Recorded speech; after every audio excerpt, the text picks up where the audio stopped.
Madame, mademoiselle, monsieur, bonsoir et bienvenue dans notre magazine Il était une fois. Merci d'être avec nous. Ce soir, Il était une fois la Fondation Lou.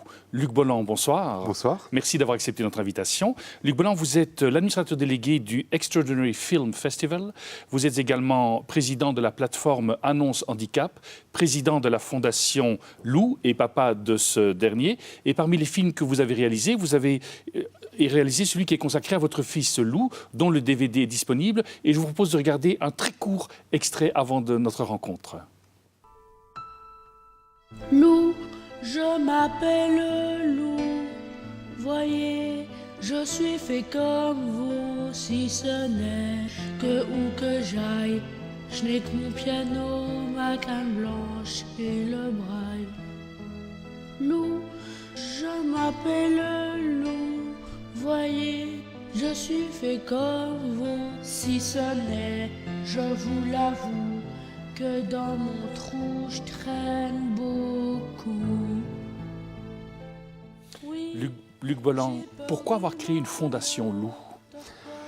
Pourquoi? Tout simplement, c'est pas une idée qui est venue de ma part, c'est l'idée d'un avocat qui, quand il a vu mon documentaire, m'a dit « Mais pourquoi est-ce que tu n'utilises pas ton documentaire pour financer l'avenir de ton bonhomme ?» Parce qu'effectivement, tout parent se pose la question de l'avenir de son enfant, l'après nous, surtout quand il est porteur de handicap. Et donc voilà, c'est comme ça qu'on a créé cette fondation, une fondation privée qui veille à son avenir. Mais on a voulu, mon épouse et moi aussi, que cette fondation ne se limite pas à ça, mais qu'elle puisse aussi œuvrer de manière générale autour du handicap. Et j'avais fait le serment d'alcoolique de dire que si le DVD se vendait bien, je ferais une parenthèse d'un an à mon métier de cinéaste. Et le DVD s'est tout de suite vendu à 5500 exemplaires. Et donc j'ai tenu parole et j'ai du coup lancé un projet autour de l'annonce du diagnostic de handicap. Et puis ça a été ça, puis ça, puis ça. Et aujourd'hui, je suis à la tête de 3 associations autour du handicap.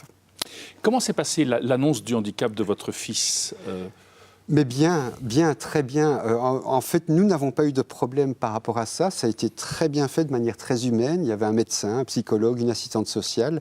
Mais par contre, justement, avec mon documentaire, j'ai reçu énormément de témoignages de parents qui disaient que ça s'était très mal passé, qui se sont sentis abandonnés. Et c'est ce qui m'a interpellé. J'ai voulu comprendre quel était le problème qui se posait à ce niveau-là.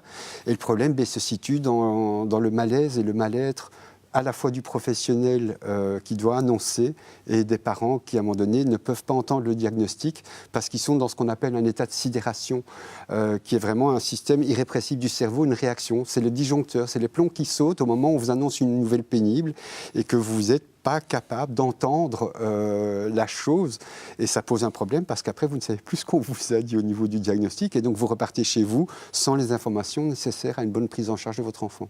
Comment justement la venue de Lou a transformé le quotidien de votre vie familiale? Au départ, ça ne change pas beaucoup parce qu'un bébé est un bébé. C'est avec le temps que les choses changent.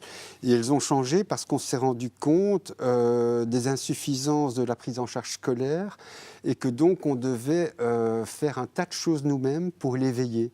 Et il se fait qu'avec sa déficience mentale, il n'a pas de nœud de communication entre les 2 hémisphères de son cerveau. Mais notre petit bonhomme, il vit essentiellement dans la sphère émotionnelle, récréative, créative, et pas du tout dans le rationnel. Or, on a besoin de rationnel pour se construire et comprendre l'utilité d'apprendre, etc. Et donc, on était confronté à devoir tout le temps le mobiliser, le stimuler. Et pire, je dis répéter, chaque apprentissage environ 200 à 300 fois avant qu'il soit acquis. Le regard des autres, est-ce que vous avez senti un regard qui est des autres porté vis-à-vis de votre enfant ou même vis-à-vis de vous-même, famille avec un enfant portant un handicap? Oui, dès qu'on est dans les lieux publics et que son enfant a un comportement inadéquat, je prends l'exemple des petits gestes de réassurance de Lou, les regards se portent. Alors c'est normal, c'est normal même qu'on soit interpellé, on est à un moment donné sous le qui-vive et quand on voit quelque chose d'anormal, on va l'observer. Mais à partir du moment où ça devient insistant et que donc ça devient un regard malsain, ça devient très dur à porter pour les personnes et leurs familles. Moi aujourd'hui, j'ai évacué ça de ma tête. Je dis, j'adresse un grand sourire à la personne et c'est terminé. Mais je peux comprendre que pour des familles et pour d'autres, ce soit extrêmement pénible à vivre. C'est quoi, la peur de la différence? C'est d'une part la peur de la différence, mais c'est aussi la difficulté de communication On peut discuter et dialoguer à propos de ce sujet-là, mais comment trouver les mots? C'est comme quand vous apprenez le décès de quelqu'un qui vous est cher, vous allez réfléchir par 2 fois pour trouver les mots pour marquer votre empathie vis-à-vis de l'autre. Et nous ne sommes pas habitués à aborder ce genre de dialogue avec l'autre. Et c'est ce qui fait qu'à un moment donné, on se dit j'ai pas trop envie de revoir cette personne-là parce que je ne sais pas comment je vais marquer mon empathie vis-à-vis d'elle. Est-ce qu'il y a un apprentissage à l'altérité, à la différence, dans notre société qui quand même est une société qui prône une certaine forme de perfection?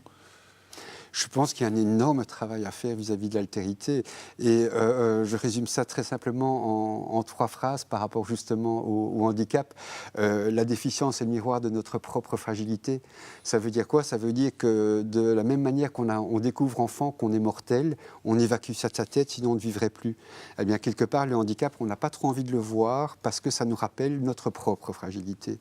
La deuxième chose, c'est que la différence, c'est le miroir de nos peurs face à l'altérité, la peur de l'autre. On en est encore aujourd'hui à fonctionner avec notre cerveau reptilien, ce qui n'est pas comme nous et potentiellement contre nous, comme un chat et un chien.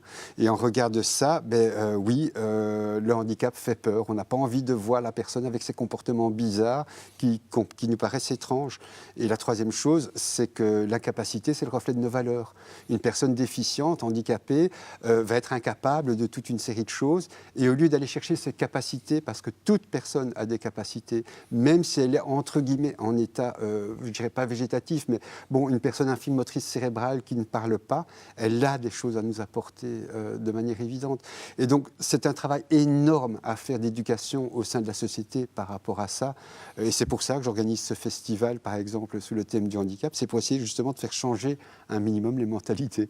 Changer les mentalités, mais aussi changer un peu le monde politique, le regard que le monde politique porte sur le handicap pour soutenir les familles qui vivent ces réalités? C'est-à-dire que je trouve que la politique actuelle n'adopte pas ce qu'elle devrait faire. C'est-à-dire que les personnes porteuses de handicap devraient être les pupilles de la nation. Personne ne choisit le handicap. Et je voudrais juste rappeler que l'OMS définit le handicap selon 3 critères. Mental, physique, plus étonnant, social. Et moi, je me permets de rajouter affectif. Et si on prend ces 4 handicaps-là, on a tous les maux de l'être humain en dehors des accidents de la vie. Et donc, si à un moment donné, le pouvoir, les hommes qui nous dirigent mettaient au cœur de leur politique réduire le handicap de leurs concitoyens, eh bien, je pense que les choses évolueraient. Et le handicap est en carence parce que le handicap n'a pas les moyens de faire le lobbying. Or, le politique ne réagit plus qu'à ça. Et c'est ce qui fait que le handicap manque cruellement de moyens aujourd'hui, en tout cas en Belgique francophone. C'est ce manque de moyens-là qui fait que dans certaines familles, parfois des drames se vivent aujourd'hui par rapport à ces situations? Oui, il manque cruellement de places en institution en Belgique. La Belgique a un moratoire depuis, en Belgique francophone, il y a un moratoire qui limite à 10 500 places le nombre de places en hébergement. La Belgique a été condamnée en 2013 à ce propos et les choses bougent extrêmement lentement. Depuis 5-10 ans, on crée un centre pour 10-15 personnes tous les ans, tous les 2 ans, et ça ne répond pas aux centaines de demandes. Alors en tant que parent, quand on se dit il n'y a rien pour mon fils après moi, que se passe-t-il? On se dit, si je meurs demain, mon fils, il va être maltraité, il va être malheureux, et ce genre de choses. Et c'est ce qui amène, à un moment donné, la surprotection des parents, et c'est ce qui peut amener à des drames qu'on a connus avec le cas de Rita en Kiné ou de cette maman à Charleroi. Et donc, vous pensez que les pouvoirs publics pourraient avoir une politique plus agissante qui éviterait ce genre de drame? Mais bien sûr, totalement. Il faut renforcer les services d'aide précoce et d'accompagnement. Il faut augmenter les centres de jour, le nombre de places en centre de jour, en hébergement. Il manque cruellement de places et de répit aussi, permettre aux parents de souffler. Parce que quand vous avez un enfant en dehors de sa scolarité ou de sa prise en charge, vous ne devez tout le temps être à ses côtés. Ça vous mange votre vie. Merci Luc Bolland d'avoir pris le temps de nous faire partager votre message, votre espérance et puis votre vécu avec Lou. Nous arrivons déjà au terme de notre magazine. Merci d'être resté avec nous. Au nom de toute l'équipe qui l'a préparé, il ne me reste qu'à vous souhaiter une excellente soirée. Je vous dis à très bientôt.